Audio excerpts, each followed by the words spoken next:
At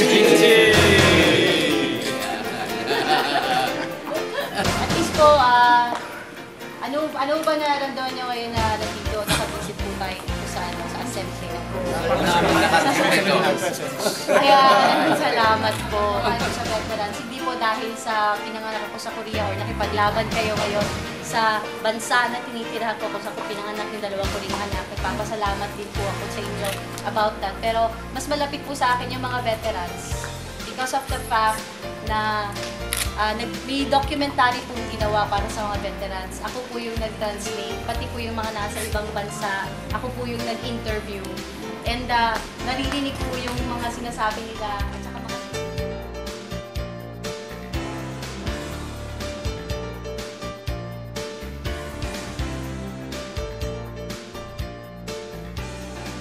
Like this, yep. Babay na po, wala naman kayong bababa.